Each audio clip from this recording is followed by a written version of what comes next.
Bugungi darsimiz nimada? Adabiyot darsi. Hamma darsga tayyormi? Savollar, darslar, unga vazifa tayyormi hammada?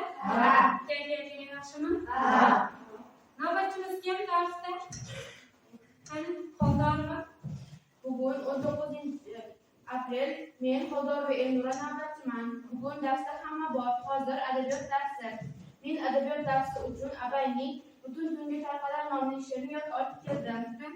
Butun tunga tarqalar yaxshi ohang shirin kuy, dilga xil o'y solar, ohang kuysang menday suy. Olam esdan chiqadi, unutaman o'zimni. Ko'nglim mani o'g'adi, deyolmayman so'zimni. Cho'lda tashna suv topsa, ichar uzular tushib, bilmaydi to'qonguncha, o'tsalar ham to'kishib, yaxshi ohang kuydirar, esga tushar o'tganlar, go'yo tushimga kirar, yig'lab kuylab ketganlar. Eski olam qadim hol takror ayon bo'ladi. Har yon uchadi xayol, mening ko'nglim to'ladi. O'tmish og'usin ichi bo'laman boz mast garang, yolg'onlarchin ko'rinar. Ohang kuchiga qarang, boz meni alday boshlar. Har muttaham va har u dunyoda men ichmagan ayting qoldimi og'u. Yaxshi bo'ling. Demak, darsimizda hamma bor va darsga hamma tayyor. Unga vazifada o'tgan darsda biz kim haqida, nima haqida gaplashgandik? Biz oldingi darsda shu bola asari haqida gaplashgandik. Shu bola qissasini hamma o'qidimi? Kinosini ham ko'rib tomosha qildik. Xo'p, endi sizlarga topshiriq nima berilgan bugungi vazifaga? Maktub yozish kerak edi. Hamma yozib kelganmi? Kim o'qiydi? Xo'p, oydin.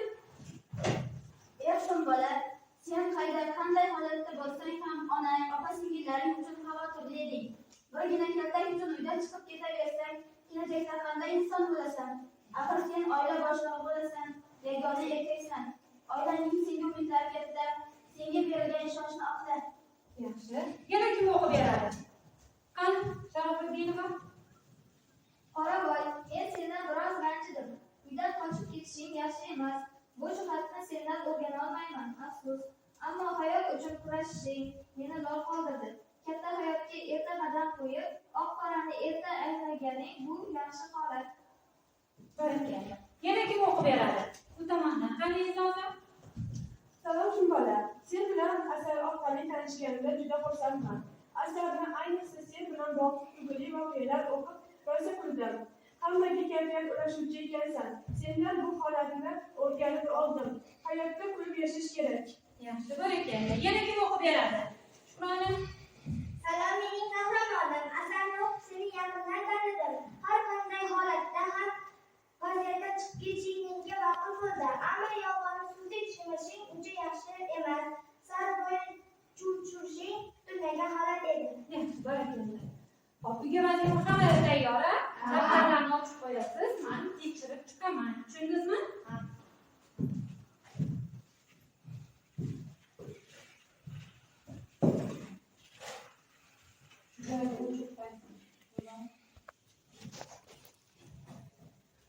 Hop, bugungi yangi mavzuyimiz Mahbubamning Mening o'g'ilgina bolam hikoyasi. Yozamiz hammamiz.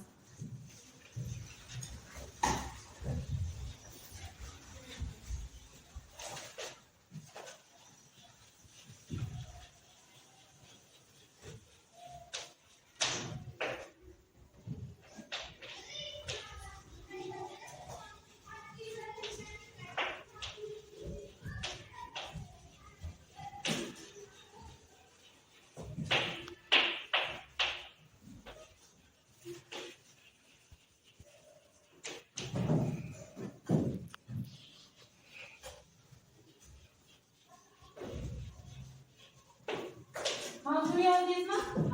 Mavzuyimiz G'afurg'ulomning Mening o'g'ilgina bolam hikoyasi. G'afurg'ulom mana shu hikoyasi orqali o'zbek xalqining bir qancha fazilatlarini ochib bergan. Kim biladi qanaqa fazilatlarni ochib bergan? Munisa? O'zbeklarning mehmon do'st xalq ekanligi, bequrus o'sha payt urush bo'lgan. urush bo'lganlik, urush voqealari jonlantirilgan. Yana Yordam berganligi. hamma insonlar birdan bir jon bo'lib bir-biriga yordam berganligi haqida. Mehr oqibati haqida, birov birovni kamsitmaganligi, bitta mayizni nechaga bo'lib yegan xalqni chiqardi. Mana bugun biz mening o'g'ligina bolam hikoyasi orqali ana o'sha urush voqealari va urushdan keyingi asoratlar haqida yana ham chuqurroq o'rganamiz. Hozir men sizga mening o'g'ligina bolam hikoyasi haqida gapirib beraman.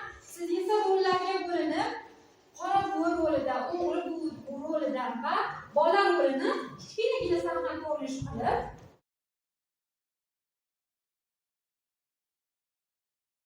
o'limidan so'ng erta bahorda onamni ham berib qo'ydik. Endi biz shu yetimlarga qaraydigan onamning onasi katta qora buvim g'amxo'rlik qilib qoldilar. Bir kuni bizning uyimizga o'g'rilar tushdi. Ana endi men o'rtoqlarimga toza maqtanadigan bo'ldim-da. Abshir! Voy, nimaning ovozi bo'ldi bu? Hoy o'g'rigina bola, nimalar qilayotirsan? Musibat hozir og'ir bo'lsa, o'zingni ishingni kimdir yetib qo'ysang bo'lmaydimi? Abujon, o'zingiz ham kech kirib qoldi. Uxlasangiz bo'lmaydimi? Ko'zimga qaydan uyqu kelsin? Nimalarni xayol surasiz? Sen mendan nimalar xayol surishimni so'rama. 6 oydan beri ko'zimga uyqu kelgani yo'q. 4 bolam bor, bolamdan yetim qolgan. Ularning 3 qizi va 1 farzanddir.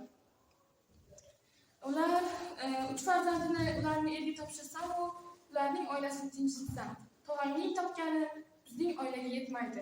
Har kuni bir oyu tuyaning ko'zida osh yoki non yeymiz. Bizning kunimiz har doim shunday o'tadi. Bizlar nimalarni xayol surasiz deb so'rasang, mening javobim shunday.